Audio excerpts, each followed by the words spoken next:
दिव्य नेत्र के daily current news का पहला प्रश्न है आज का। 20 फरवरी 2021 को ऑस्ट्रेलियन ओपन फाइनल 2021 के महिला एकल गेम में अपना चौथा ग्रैंड स्लैम खिताब किसने जीता? Naomi Osaka, Jennifer Brady, Maria Sharapova, Serena Williams. तो इसका आंसर हो जाएगा नाओमी ओसाका।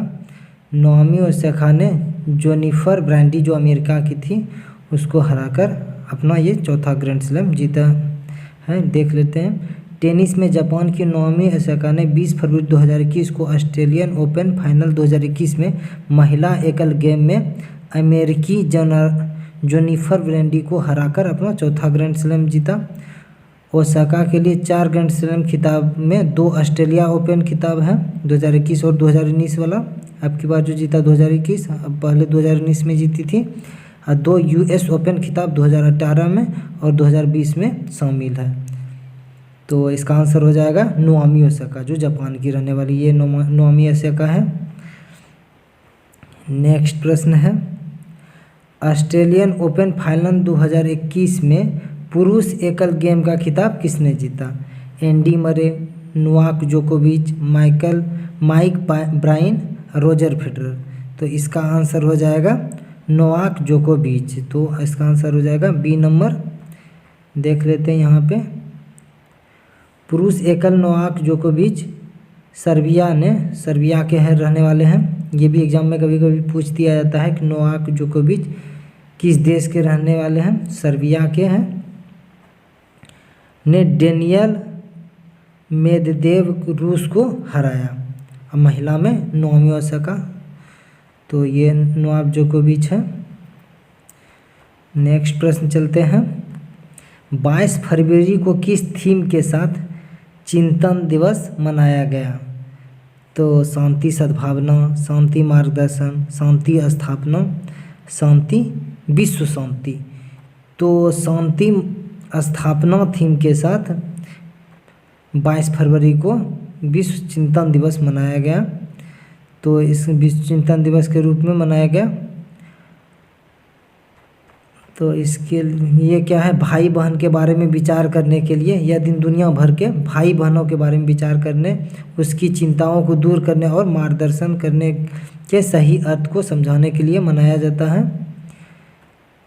तो इसका आंसर हो जाएगा शांति स्थापना। नेक्स्ट प्रश्न है, पासिक नौसेना युद्धाभ्यास भारत और किस दूसरे देश के बीच संपन्न हुआ? अमेरिका, रूस, भूटान, इंडोनेशिया। तो ये इंडोनेशिया के साथ पासिक नौसेना युद्धाभ्यास जो भारत और इंडोनेशिया के बीच संपन्न हुआ। तो इसका आंसर हो जाएगा डी नंबर, इंडोनेशिया।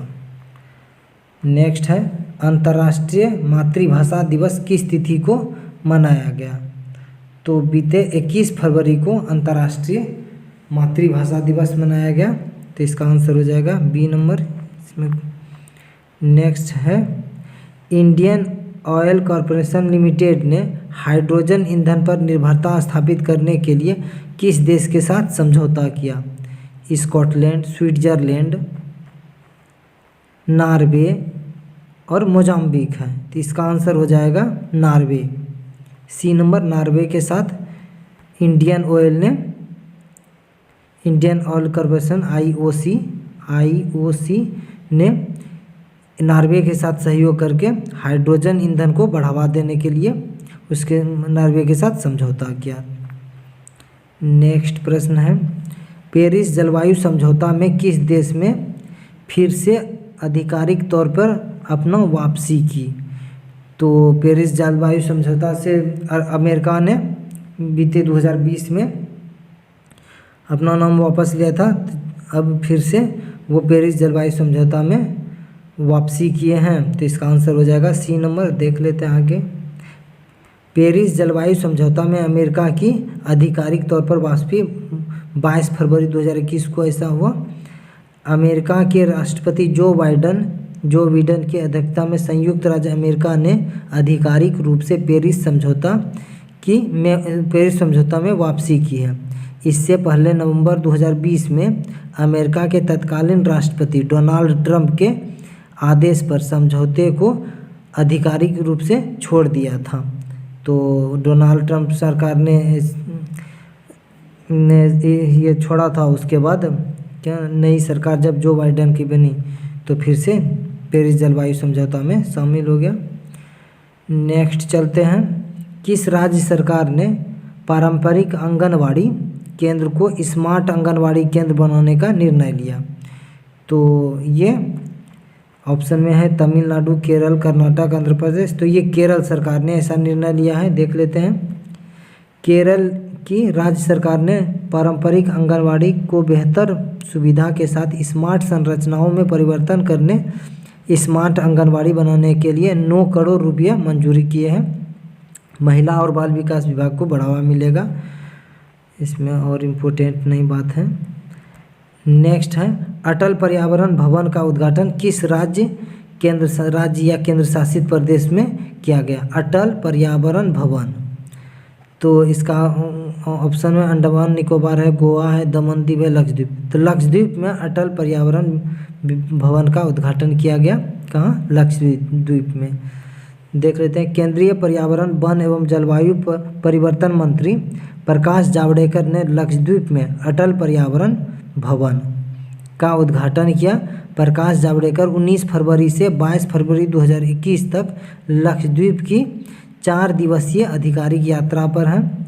लक्षद्वीप की राजधानी कावरत्ती है। लक्षद्वीप के प्रशासक कौन है?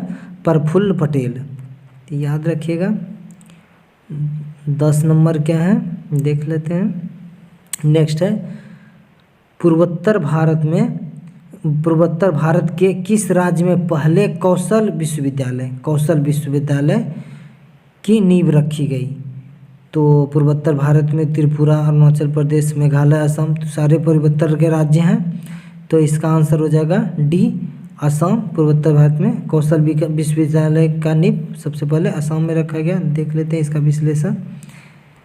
ये मुख्यमंत्री है सर्बानंद सोनोवाल। तो असम सीएम ने रखी पूर्वी भारत या पूर्वोत्तर भारत के पहले कौशल विश्वविद्यालय की नींव। असम के मुख्यमंत्री सर्बानंद सोनोवाल ने असम में के दर्रे जिले में पूर्वी भारत के पहले कौशल विश्वविद्यालय की नींव रखी। अत्यधिक कौशल विश्वविद्यालय 1000 करोड़ रुपया, 12 विषयों के साथ 10,000 से अधिक छात्रों को प्रशिक्षण दिया जाएगा और 2026 तक बनकर पूरा हो जाएगा। यही है। Germany, Taiwan, Korea, Israel, Japan, England जैसे देशों के साथ समझौता होगा। तो ये सब ज़्यादा इम्पोर्टेंट नहीं, बस इतना इम्पोर्टेंट है कि पूर्वी भारत में सबसे पहले कौशल विश्वविद्यालय का नींव असम में रखा गया बस।